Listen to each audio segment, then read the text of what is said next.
est de la captivité d'Égypte. Après la captivité d'Égypte, la traversée du désert.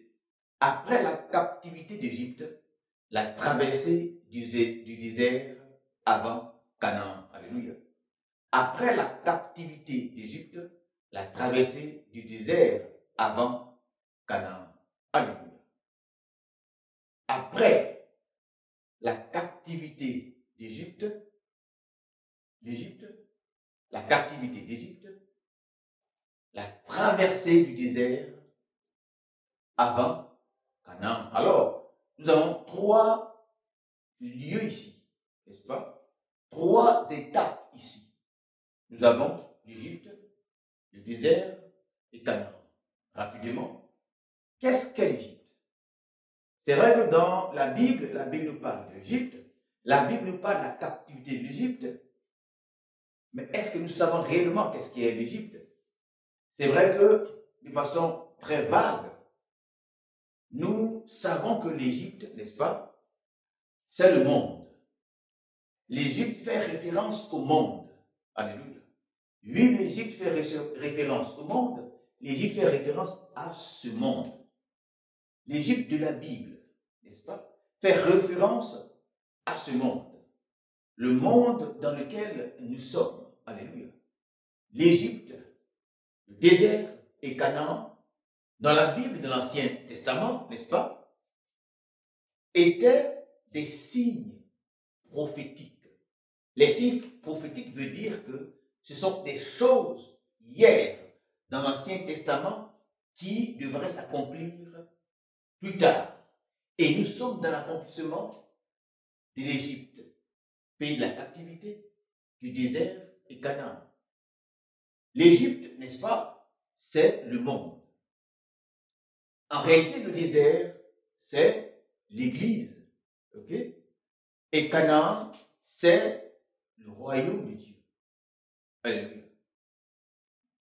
Canaan n'est pas le lieu de notre prospérité. Canaan n'est pas le lieu de notre prospérité. Alléluia. Canaan est la promesse du peuple d'Israël en Égypte.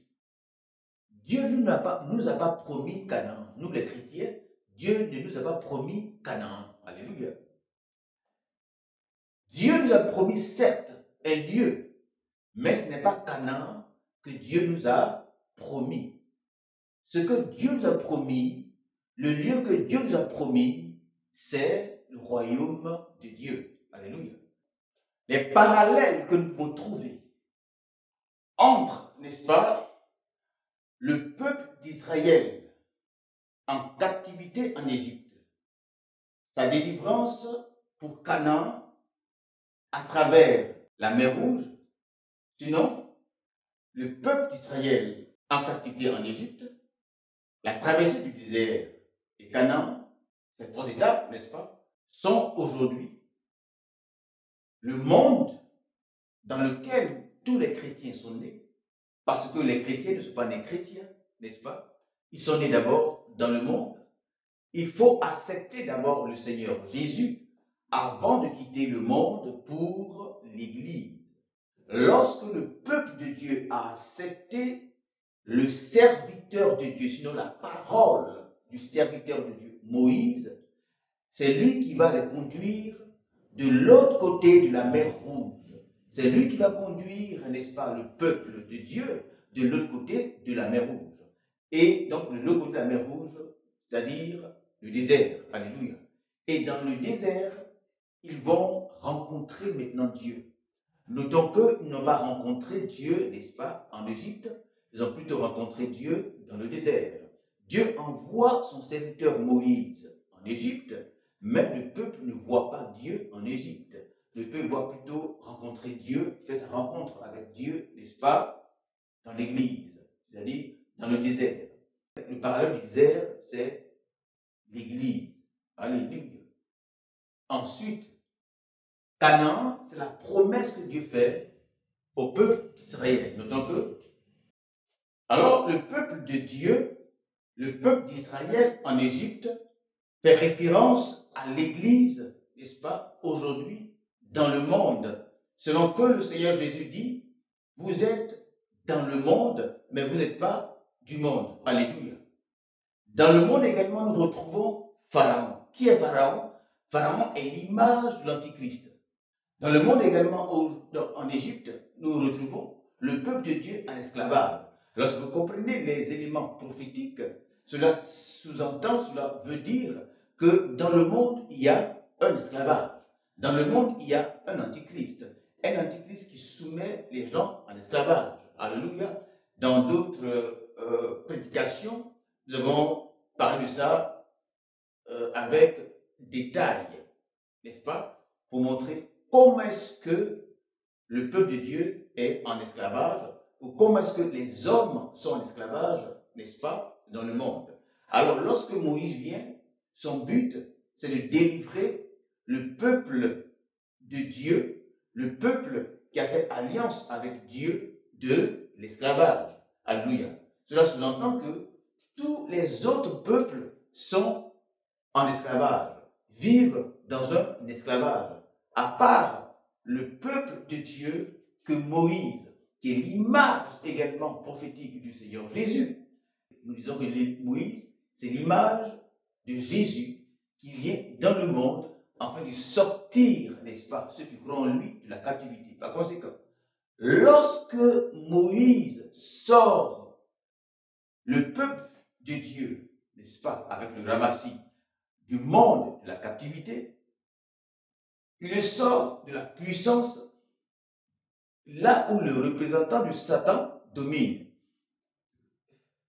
Et le représentant de Satan, c'est Pharaon, l'Antichrist, avec ses démons, c'est-à-dire ses soldats qui venaient à l'assaut, n'est-ce pas, du peuple de Dieu lorsqu'il fuyait, les soldats qui tenaient, n'est-ce pas, le peuple de Dieu en esclavage, les soldats qui soumettaient le peuple de Dieu à l'esclavage. Si le peuple de Dieu a quitté vraiment l'Égypte, si le peuple de Dieu, si Moïse a détruit Pharaon et détruit son armée qui est, n'est-ce pas, le symbole des démons, des esprits qui tourmentent et qui tiennent les hommes dans une sorte de captivité. Si Moïse les a détruits, c'est-à-dire que Christ également, lorsqu'il vient aujourd'hui, il les a détruits. Et si Christ les a détruits, et ils sont sortis réellement comme le peuple de Dieu à travers la mer rouge, symbole du sang de Jésus-Christ, si réellement une voie, un chemin s'est ouvert, la Bible déclare que quand Christ est mort, un chemin s'est ouvert.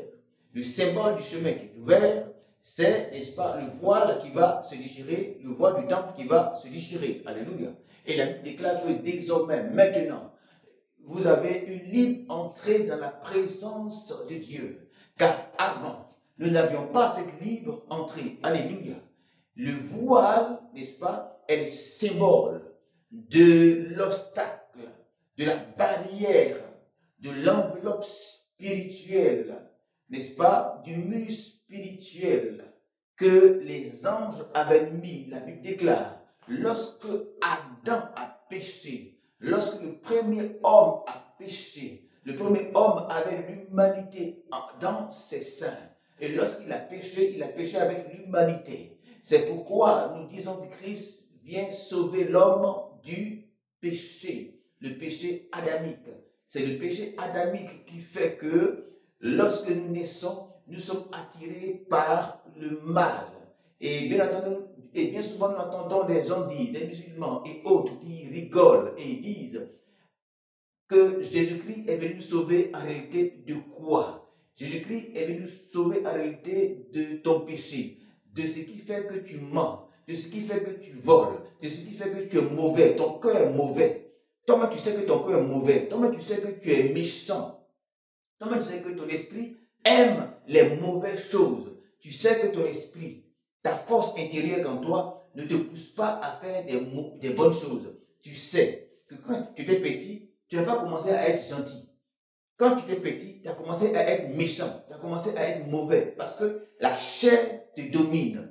Le vieil homme te domine. C'est du vieil homme que Christ vient te délivrer. C'est ce qu'on appelle le péché, pas les péchés. Le péché, c'est l'arbre.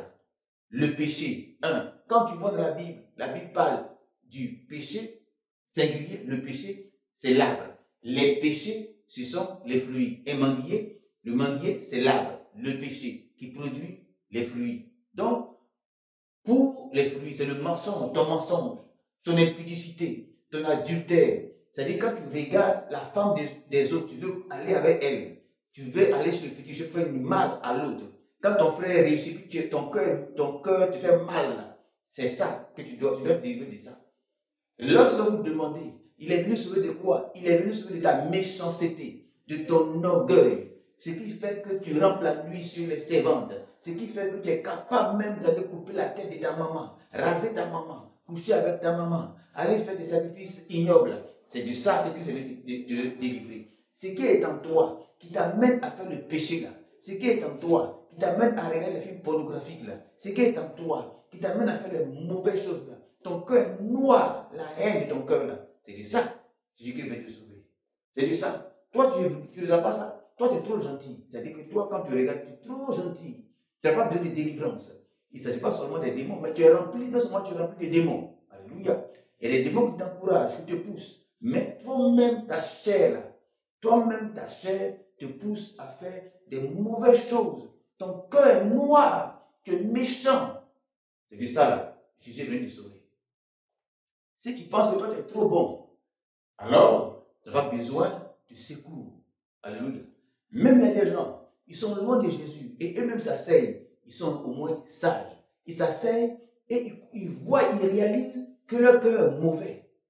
Et ils disent non, ils vont changer. Ils disent non, ils vont s'assagir. Ils disent non, ils vont passer à autre chose. Ils vont trouver là-bas des conneries qu'ils faisaient.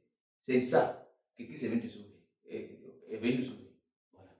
Donc, si tu ne sais pas pourquoi Christ est venu là, c'est à cause de ton cœur qui est mauvais.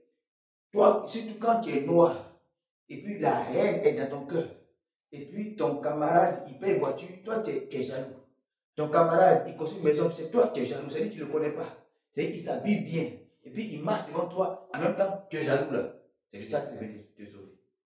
C'est de ça. C'est ce qui amène la difficulté, la méchanceté dans le monde là. C'est ça. Voilà, c'est de ça que c'est venu te sauver. Si on veut raconter toutes les méchancetés que les hommes font sur la terre, du web, Satan même là, il est quelque part gentil. Le cœur de l'homme est méchant. C'est de ça là. Jésus-Christ est venu te sauver. Voilà. Alléluia. De même que Moïse a délivré le peuple de Dieu d'Égypte. Alléluia. Le monde de la puissance des ténèbres. Alléluia. De même, quand nous quittons dans le monde, à travers la mer Rouge, et que nous venons de l'autre côté, c'est qu'en réalité, de même que le peuple a été délivré, nous sommes aussi délivrés. Nous sommes délivrés des sorciers, parce que les sorciers sont en Égypte. Lorsque tu es en Égypte, alors les sorciers te dominent. Lorsque tu es en Égypte, alors l'homme fort te domine. Lorsque tu es en Égypte, le péché te domine. Lorsque tu es dans le monde, tu es esclave du péché. Lorsque tu es dans le monde, tu es esclave des puissants. Ce n'est pas seulement les sorciers, mais les hommes politiques.